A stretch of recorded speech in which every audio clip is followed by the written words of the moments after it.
नमस्कार दोस्तों, मेरा नाम है मयूर लुखर। आप देख रहे हैं beyond Bollywood plus. Actor singer Diljit Dosanjh he is कॉपिंग a lot of criticism. क्या है मसला, इस पे हम बात करेंगे डिटेल में, लेकिन उससे पहले आप जल्दी से मेरे चैनल को सब्सक्राइब कीजिए and don't forget to press the bell icon. Punjabi and Bollywood actor singer Diljit Dosanjh, उनके लिए मुश्किल हो गई है क्योंकि उनकी फिल्म सरदार जी 3 जो 27 जून को रिलीज होने वाली है। पहले तो ये फिल्म भारत में रिलीज नहीं होगी। अब मसला सिंपल है कि इस फिल्म का ट्रेलर हाल ही में रिलीज किया गया और बस जैसे ही ट्रेलर बाहर आया और भारत के लोग बिल्कुल भड़क उठे और इमीडिएटली इस फिल्म को बैन करने के लिए एक डिमांड उठी। अब फिर बाद में प्रोड्यूसर द्वारा ये पता चला कि इस फिल्म को तो इंडिया में रिलीज होने नहीं दिया जाएगा। अब क्यों ये हो रहा है, बड़ा सिंपल है, क्योंकि इस फिल्म के अंदर है पाकिस्तानी अपकमिंग सिंगर एक्टर हानिया आमिर, और इसलिए काफी भारतीय नाराज है कि दिलजीत दोसांझ उन्होंने ये फिल्म को रिलीज होने का फैसला क्यों लिया है। अब भारत में तो ये रिलीज होगी नहीं। इस फिल्म को जो प्रोड्यूस कर रहे हैं वो है दिलजीत दोसांझ, इनके साथ है गुनबीर सिद्धू एंड मनमोहर सिद्धू। अब मनमोहर सिद्धू का जो मैं पढ़ रहा था, ये एक इंडियन कनेडियन सिटीजन है। 20 साल की उम्र में ये कनाडा शिफ्ट हो गए थे वैंकूवर में, और तो जाहिर है कि फिल्म इंडिया में नहीं रिलीज हो पाएगी, इसलिए इसकी जो प्राइमरी ऑडियंस रहेगी वो तो है कनाडा, यूके एंड जहाँ पे भी पंजाबी लोग है विदेशी कंट्रीज में। And this also includes Pakistani, because obviously Pakistan primary, अगर आप देखिए जो उसकी प्राइमरी पॉपुलेशन में इट्स द पंजाबी स्पीकिंग मुस्लिम, और हानिया आमिर भी खुद एक पंजाबी है। तो इसलिए यहाँ पे तो प्रोड्यूसर्स ने सोचा कि हम भारत में रिलीज नहीं करेंगे और हम इसे विदेश में करेंगे तो कोई प्रॉब्लम नहीं होगी, लेकिन अनफॉर्चुनेटली वैसा हुआ नहीं। जो रिएक्शंस आ रहे हैं काफी नाराज है। जो यूजुअल कमेंटेटर्स रहते हैं इन मुद्दों पे वो लोग तो बोल ही रहे हैं, अशोक पंडित, और मैं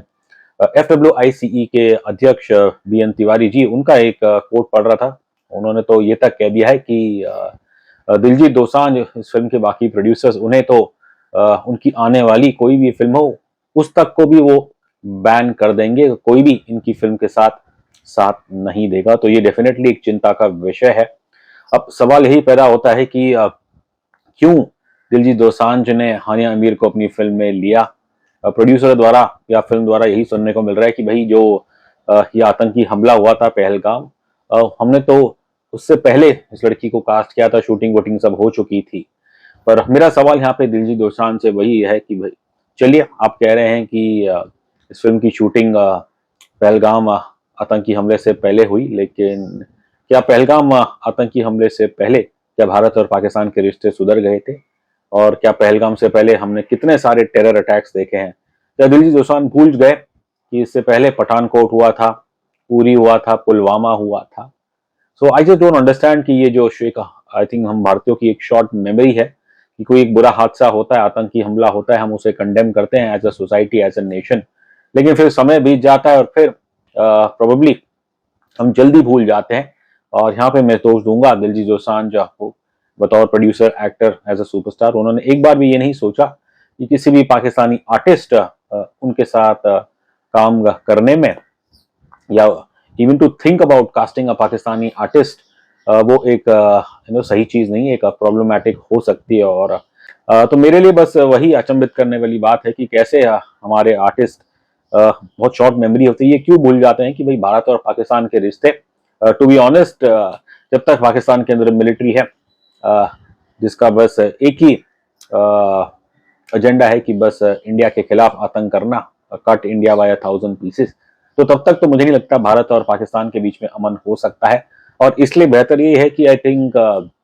there really shouldn't be any kind of cultural or any other exchange। Pakistani artist को भारतीय प्रोडक्शंस में कुछ काम देना, जाहिर है इंडियंस डोंट लाइक इट, लेकिन खासकर भारतीय और भी गुस्सा होते हैं कि जब यही चुनिंदा पाकिस्तानी आर्टिस्ट जिन्हें हाल ही में कुछ थोड़ा बहुत काम मिला है, और यही लोग जब भारत में आतंकी हमला होता है तो वहां के आर्टिस्ट इतना कुछ कंडेम नहीं करते। बल्कि ऑपरेशन सिंदूर के बाद हमने क्या देखा कि artist like Fawad Khan, even Hania Aamir, इनके सोशल मीडिया पोस्ट द्वारा इन्होंने तो जैसे ऑपरेशन सिंदूर को ही कंडेम किया, और इस चीज को लेके भारतीय और नाराज हुए कि दिलजीत दोसांझ हो या बाकी प्रोड्यूसर्स है जो कुछ पाकिस्तानी आर्टिस्ट को काम देते हैं और फिर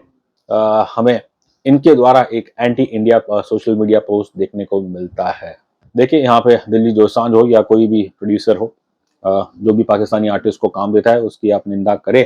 लेकिन मैं अक्सर सोचता हूँ कि कहीं ना कहीं जो हमारी जनता है उसकी भी बहुत शॉर्ट मेमोरी है